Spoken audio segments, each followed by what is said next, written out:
சிம்மம், சிம்ம ராசிக்காரர்களே, இந்த 2026 மிகப்பெரிய அளவுல உங்களுடைய வாழ்க்கையில புதிய திருப்பத்தை உருவாக்க போகுது.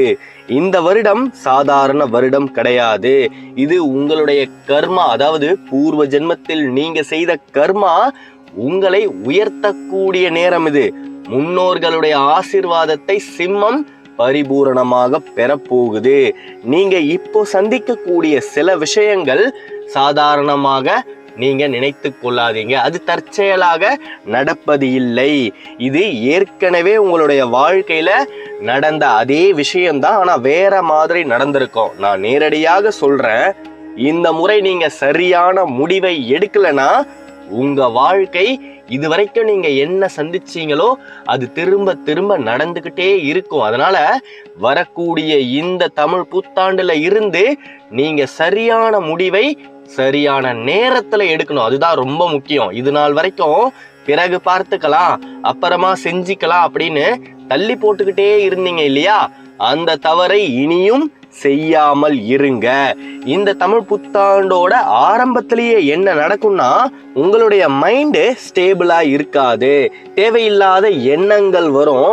நீங்க அதை செய்யலாமா, இதை செய்யலாமா, ரெண்டையும் சேர்த்து செய்யலாமா, நாம இந்த காரியத்தை இது கூடவே ஆரம்பிச்சா நல்லா இருக்குமே, நிறைய லாபத்தை எதிர்பார்க்கலாமே அப்படின்னு நிறைய விஷயங்களை போட்டு குழப்பிக்கிட்டே இருக்கும் உங்களுடைய மனசு. ஆனா நீங்க எந்த ஒரு காரியத்தை நிலையாகவும் தொடர்ச்சியாகவும் செய்றீங்களோ அந்த காரியத்துல மிகப்பெரிய அளவுல சக்திகள் உருவெடுக்கும். உங்களுக்குள்ள இருக்கக்கூடிய சக்தியை என்னன்னா, நீங்க சின்ன விஷயத்த பெரிய விஷயமா மாத்த முடியும். அதாவது எல்லாரும் இதை தொட்டா பணம் வருமா, இந்த தொழில் ஆரம்பிச்சா நாம முன்னேற முடியுமா அப்படின்னு யோசிச்சு தயங்கி நிப்பாங்க.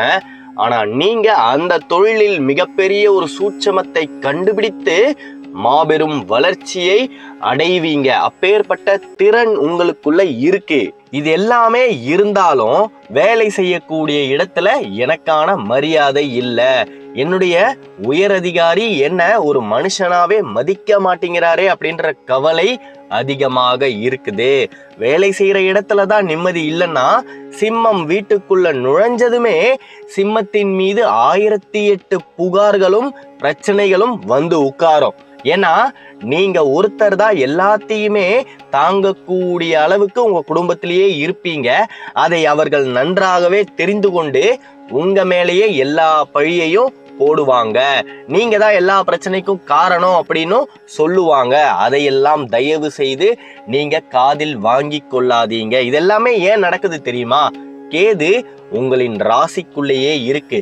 கேது என்ன பண்ணணும், அதாவது ராகுவை போல் கொடுப்பார் இல்லை, கேதுவை போல் கெடுப்பார் இல்லைன்னு மிகப்பெரிய ஒரு நம்பிக்கை ஜோதிடத்துல இருக்குது. அந்த கேது என்ன செய்யும்னா, தேவையில்லாத குழப்பங்களை உருவாக்கும்.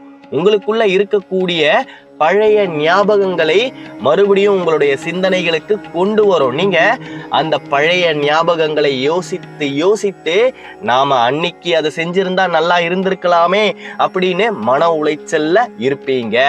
அப்படி நீங்க மன உளைச்சல்ல இருக்க இருக்க இன்னைக்கு இந்த க்ஷணத்துல செய்யக்கூடிய வேலையை செய்யாம தவற விட்டுடுவீங்க. அப்படி தவற விடும் அந்த நேரத்துல வெற்றிகள் சிம்மத்தை விட்டு நகர்ந்து கொண்டே இருக்கும்.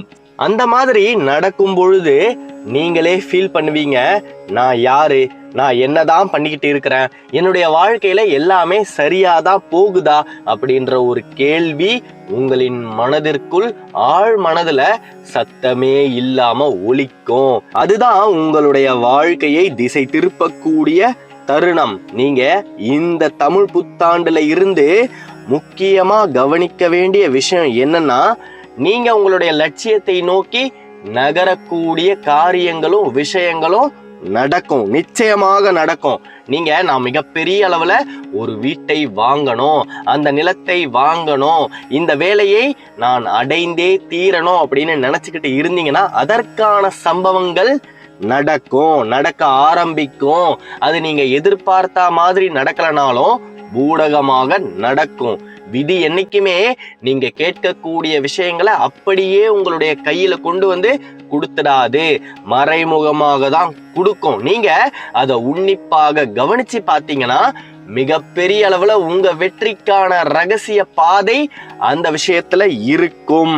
இது பூர்வ ஜென்ம கர்மா உங்களின் மீது நிழல் போல, அதாவது நீங்க நடந்துகிட்டு இருக்கிறீங்கன்னா உங்களுடைய கர்மா உங்க பின்னாடியே நிழலை போல வரும். அப்படி வரும்பொழுது என்ன நடக்கும்னா, ஒரு பழைய ரிலேஷன்ஷிப் மீண்டும் வரும். நீங்க ஏற்கனவே மிஸ் பண்ண சான்ஸ் உங்களுக்கு திரும்பி வரும்.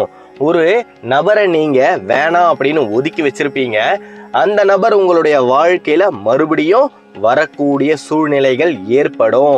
இது தற்செயல் கிடையாது, கோஇன்சிடென்ஸ் கிடையாது. நீங்க விட்டு வைத்த கர்மா, அதாவது உங்களால் முடியாத, நீங்க முடிக்காத கர்மா.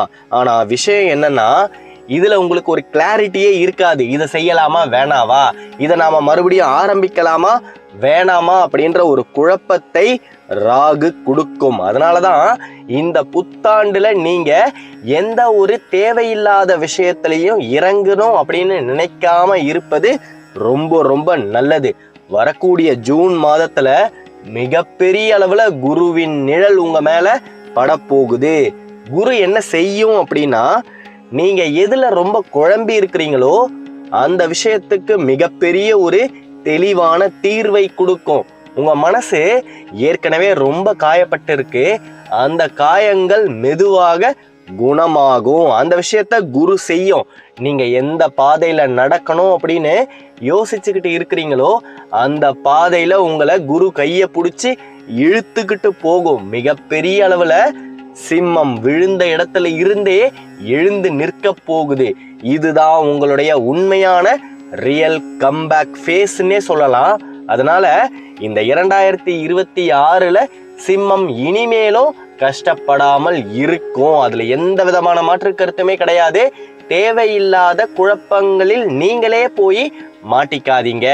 நடக்காத விஷயம் நடந்துடுமோ அப்படின்னு நினைச்சு உங்களுடைய தினசரி வாழ்க்கையில நீங்க கஷ்டத்தை ஏற்படுத்திக்கிட்டு இருக்காதீங்க.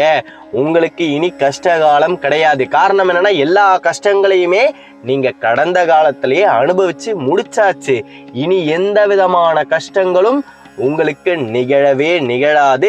சிம்மத்துல இருக்கக்கூடிய பெண்களாக இருந்தாலும் சரி, ஆண்களாக இருந்தாலும் சரி, பெண்கள் விஷயத்துல கொஞ்சம் கவனமாக இருங்க. ஏன்னா நீங்க அவசரப்பட்டு வார்த்தையை விட்டுட்டீங்கன்னா அந்த வார்த்தையை புடிச்சுக்கிட்டே அவங்க காரியத்தை சாதிச்சுப்பாங்க. உங்களிடம் இருந்து பணத்தை பெறக்கூடிய இடத்துலதான் உங்களை சுற்றி இருக்கக்கூடியவர்கள் இருக்கின்றார்கள். அதனால தயவு செய்து எப்பேற்பட்ட இடத்துலயுமே எந்த ஒரு தருணத்திலையுமே அவசரப்பட்டு வாக்கு கொடுத்துடாதீங்க. நீங்க ஒண்ணு சொல்லிட்டா நீங்களே அதை மறந்தாலும் யாருமே அதை மறக்கவே மாட்டாங்க. அன்னைக்கு அதை சொன்னீங்கல்ல, கண்டிப்பா நீங்க இதை செஞ்சுதான் ஆகணும் அப்படின்ற மாதிரி ஒரு இக்கட்டான சூழ்நிலையில கொண்டு போய் உங்களை மாட்டி விட்டுடுவாங்க. நீங்க கௌரவத்திற்காக கடன் வாங்கியாவது அந்த காரியத்தை செய்ய வேண்டிய ஒரு நிலைமையில மாட்டிப்பீங்க. இந்த 2026 உங்க வாழ்க்கையில ஒரு மறுபிறவிக்கான வருடம் அப்படின்னே சொல்லலாம். நீங்க சரியான முடிவை எடுத்தீங்கன்னா நிச்சயமாக வெற்றிகள், மரியாதைகள், பணம் இது எல்லாமே உங்களை சுற்றி சுற்றி வரும். ஆனா நீங்க தவற விட்டுட்டீங்கன்னா, இதை அப்புறமா பார்த்துக்கலாம் அப்படின்ற முடிவை எடுத்துட்டீங்கன்னா வாழ்க்கை உங்களை விடாது. நீங்க இதுக்கு முன்னாடி என்ன அனுபவிச்சீங்களோ அதே விஷயம்தான் வேற மாதிரி மீண்டும் மீண்டும் வரும். அதனால சிம்மத்துல இருக்கக்கூடிய எனது அன்பான அன்பர்களே, எந்த ஒரு தருணத்திலையுமே அடுத்தவர்களுக்காக முடிவை எடுக்காதீங்க. ஏன், அது உங்க குடும்பமாகவே இருந்தாலும் அவர்களுக்காக நீங்க உங்களுடைய வாழ்க்கையில என்ன செய்யணும் அப்படின்னு யோசிக்காதீங்க. நீங்க உங்களை பற்றி யோசித்தால் நிச்சயமாக எதிர்காலத்துல உங்களால் உங்களுடைய குடும்பம் நிம்மதியாகவும் சந்தோஷமாகவும் இருக்கும். சிம்மம் தனியாக எவருடைய தயவுமே இல்லாம வாழ்க்கையில மிகப்பெரிய உயரத்திற்கு நகரக்கூடிய காலமோ நேரமோ கனிஞ்சு வந்தாச்சு. நல்லதே நடக்கும், நம்பிக்கையோட இருங்க. அடுத்த காணொளியில் விரைவில் சந்திப்போம். சிம்ம ராசியை பத்தி நீங்க தொடர்ந்து தெரிஞ்சுக்க இந்த சேனலை சப்ஸ்கிரைப் பண்ணிக்கோங்க. நமச்சிவாய வாழ்க, நாதந்தாள் வாழ்க, இமை பொழுதும் என் நெஞ்சில் நீங்காதான் தாழ் வாழ்க. தென்னாடுடைய சிவனே போற்றி, என் நாட்டவருக்கும் இறைவா போற்றி. நன்றிகள்.